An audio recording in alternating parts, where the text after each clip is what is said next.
प्लेटो के साम्यवाद के सिद्धांत के अंतर्गत आज हम पत्नियों के साम्यवाद के उद्देश्यों के बारे में चर्चा करने जा रहे हैं। एक बार मैं फिर पहले का लेक्चर थोड़ा रिपीट कर रही हूँ। जब हम प्लेटो के साम्यवाद की बात करते हैं तो प्लेटो का साम्यवाद क्या है? प्लेटो साम्यवाद के माध्यम से संरक्षक वर्ग को संपत्ति और परिवार से वंचित रखता है। जो प्लेटो का साम्यवाद है, यानी कि साध्य नहीं अपितु साधन है, उसका साम्यवाद केवल संरक्षक एवं शासक वर्ग के लिए है। ये आपको ध्यान रखना है।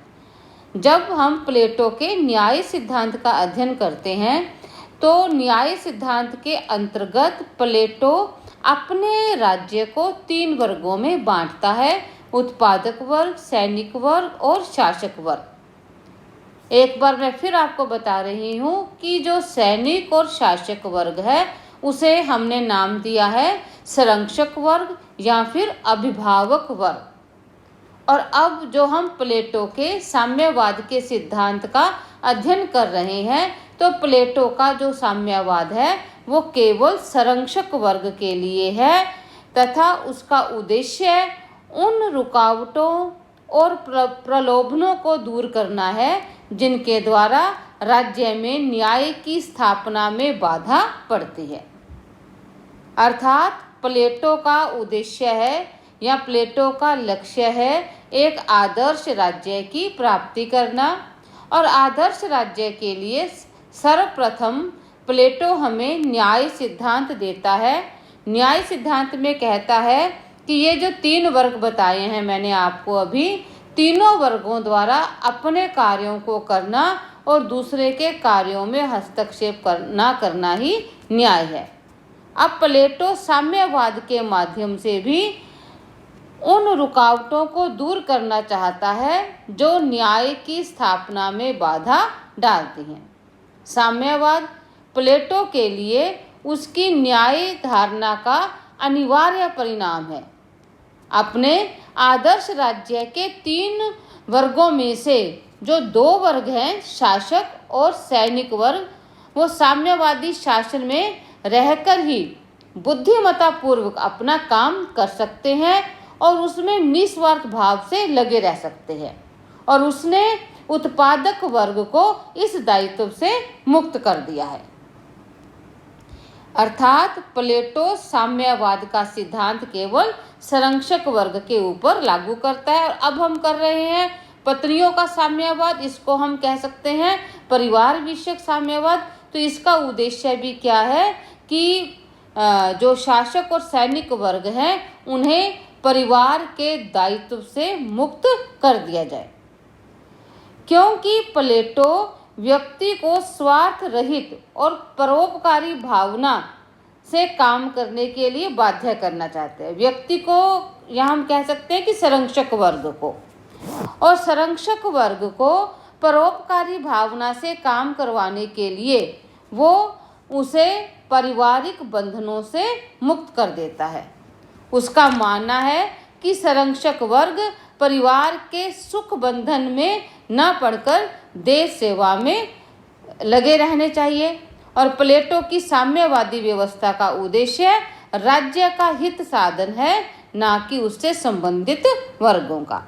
तो ये इसका जो पत्नियों का साम्यवाद है उसके जो अन्य उद्देश्य क्या हैं, इसमें सर्वप्रथम हम चर्चा करेंगे वो बिंदु है नारियों की मुक्ति। जैसा कि मैंने इससे फर्स्ट लेक्चर में भी आपको बताया था कि प्लेटो के समय में स्त्रियों को सामाजिक कार्यों में भाग लेने का अधिकार नहीं था। उन्हें केवल घर की 4 दीवारी में रहकर बच्चों का लालन पालन करना होता था। इससे समाज को हानि होती थी, ठीक है, क्योंकि प्लेटो मानता था कि जो आधी संख्या है एक राज्य की उसको हम लोग घर की 4 दीवारी के अंदर ही सीमित कर देते हैं। तो स्त्रियों की योग्यता, स्त्रियों की शक्ति को देखते हुए प्लेटो उन्हें 4 दीवारी से बाहर निकालना चाहता था। प्लेटो ने क्या कहा? प्लेटो कहता है कि परिवार एक ऐसा साधन है जहां मनुष्य की प्रतिभा का हनन होता है तथा पत्नी की मानसिक शक्ति चौके चूल्हे में ही बर्बाद हो जाती थी। दूसरा उसका उद्देश्य क्या था प्लेटो का, ये परिवार विषयक साम्यवाद का, वो है अभिभावक वर्ग की क्षमता में वृद्धि। अब आप खुद सोचिए कि साम्यवाद के माध्यम से अभिभावक या संरक्षक वर्ग की क्षमता में वृद्धि कैसे हो सकती है। तो ये स्पष्ट है कि वो संरक्षक या अभिभावक वर्ग को पारिवारिक दायित्वों से मुक्त कर देता है। उनका ना तो अपना कोई परिवार होगा, ना उनके अपने परिवार की कोई चिंता होगी, ना उन्हें कोई रोजी रोटी की चिंता है, ना उन्हें अपने बच्चों की पढ़ाई की कोई चिंता है, ठीक है, ना उन्हें संपत्ति कमाने की चिंता है। तो जब अभिभावक वर्ग के ऊपर परिवार का कोई दायित्व नहीं होगा तो ऐसी स्थिति में अभिभावक वर्ग अपने कर्तव्य की पूर्ति करने में भी अधिक सक्षम होगा। फिर आता है नेक्स्ट पॉइंट, जनसंख्या का संतुलन। क्यों, इसमें जब हम आदर्श राज्य की विशेषताएं पढ़ते हैं प्लेटो के, तो वो जनसंख्या का एक सीमित आंकड़ा हमारे समक्ष रखता है और परिवार के साम्यवाद की योजना का एक प्रमुख उद्देश्य आदर्श नगर राज्य की जनसंख्या को आदर्श सीमा में ही बनाए रखना है। फिर आता है शासकों के शुद्ध विवेक की रक्षा, यानी कि जो अब प्लेटो ये कल्पना करता है कि यदि हम शासक वर्ग को पारिवारिक मोह बंधनों से मुक्त कर देंगे तो वो निष्काम भाव से राज्य के लिए कार्य कर सकेंगे। क्योंकि प्लेटो मानता था कि जो शासक है वो पारिवारिक मोह के कारण शुद्ध कर्म व ज्ञान के मार्ग से भटक सकते थे, इसलिए वो इनको परिवार और संपत्ति के मोह से अलग कर देता है ताकि वो विवेक से अपने कार्यों के प्रति समर्पित भाव से कार्य कर सके। और एक और महत्वपूर्ण बिंदु आता है राज्य में एकता। जब परिवार नहीं होंगे, उनके पास कोई संपत्ति नहीं होगी, तो तेरे और मेरे की भावना भी खत्म हो जाएगी। जो संरक्षक वर्ग में सत्ता प्राप्ति के लिए जो संघर्ष उत्पन्न होता है वो संघर्ष समाप्त हो जाएगा, क्योंकि जब उनका अपना परिवार नहीं होगा तो उनके मन में किसी भी प्रकार का प्रलोभन नहीं आएगा, द्वेष भावना उनके मन में नहीं आएगी और राज्य एकता के सूत्र में बंधा रहेगा। तो ये है प्लेटो का परिवार विषयक साम्यवाद। यहाँ सरल शब्दों में मैं आपको समझाना चाहूँ तो प्लेटो की जो साम्यवादी व्यवस्था है वस्तुतः उसका एक मनोवैज्ञानिक आधार पर वो आधारित है, जिसका उद्देश्य मानव प्रकृति को विकृति की ओर ले जाने से बचाना है। उसका विवाह व्यवस्था या परिवार के प्रति आकर्षण ना हो, इसलिए प्लेटो अपने संरक्षक वर्ग के लिए परिवार विषयक साम्यवाद की योजना प्रस्तुत करता है, अर्थात वो इस साम्यवाद के माध्यम से अपने संरक्षक वर्ग को पारिवारिक बंधनों से मुक्त रखता है, विवाह संस्था का उन्मूलन कर देता है। ठीक है, देखिए जिस विवाह संस्था पर आज का समाज आधारित है, आप यदि हम खुद देखें तो देखिए सब अपने अपने परिवारों में रह रहे हैं, परिवार उनका पालन पोषण कर रहा है अपने बच्चों का, परिवार ही बच्चों के लिए शिक्षा की व्यवस्था कर रहा है, ठीक है, उनको तरक्की के अवसर प्रदान करता है। लेकिन प्लेटो परिवार विषयक साम्यवाद के द्वारा उन्हें परिवार से वंचित कर देते हैं और विवाह नामक संस्था का ही उन्मूलन कर देते हैं। तो पहली आलोचना यही है कि जो प्लेटो है वो परिवार विषयक साम्यवाद के द्वारा परिवार नामक संस्था का ही लोप कर देता है, जो एक बहुत बड़ी भूल है। परिवार से ही राज्य व समाज का जन्म हुआ है। परिवार राज्य की छोटी इकाई है, क्यों? और परिवार का अंत करना मानव समाज के लिए अहितकर होगा। यानी कि हम यह कल्पना भी नहीं कर सकते कि परिवार का अंत करके किसी राज्य की शासन व्यवस्था को सुचारू रूप से संचालित किया जा सकता है। परिवार नागरिकता की प्रथम पाठशाला है। यानी कि एक बच्चे के अंदर जो संस्कार पैदा किए जाते हैं वो किसके माध्यम से पैदा किए जाते हैं? परिवार के माध्यम से।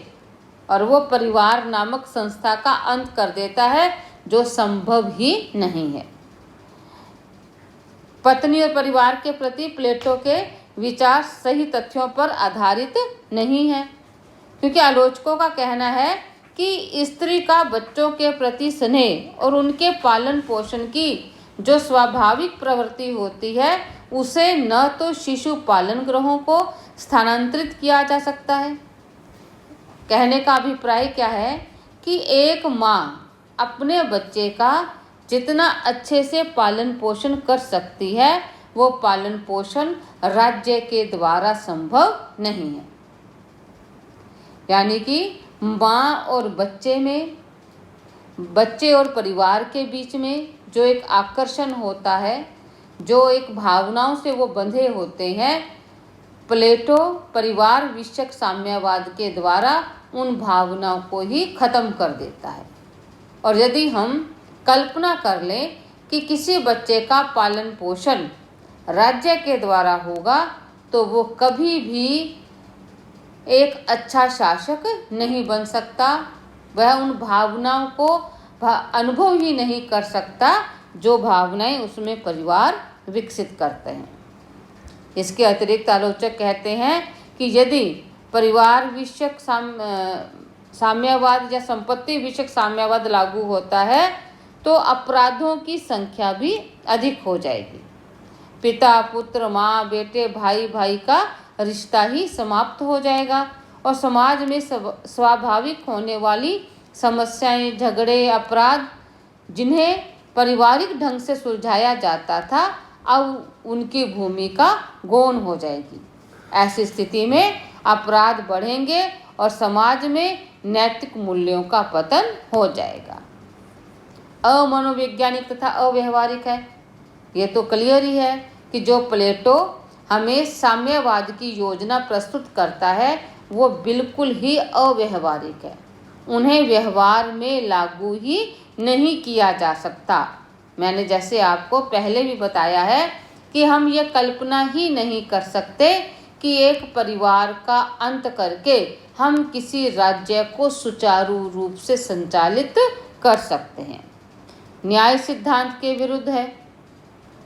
अब प्लेटो जब हमें न्याय सिद्धांत देता है तो वो क्या परिभाषा देता है कि प्रत्येक वर्ग द्वारा अपने कार्यों को करना और दूसरे के कार्यों में हस्तक्षेप न करना ही न्याय है।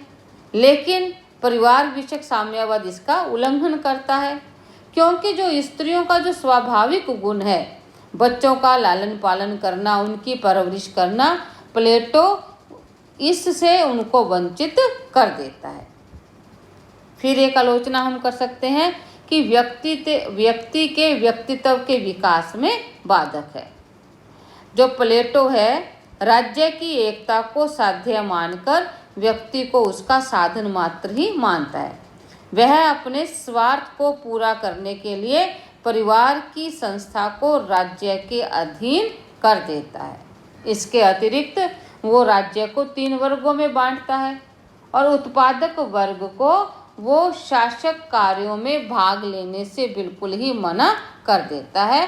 तो कह सकते हैं, और इसके अतिरिक्त प्रत्येक वर्ग के कार्यों को सौंप देता है कि उत्पादक वर्ग के कार्य अलग होंगे, सैनिक वर्ग केवल सेना से संबंधित कार्य करेगा, शासक वर्ग केवल शासन से संबंधित कार्य करेगा।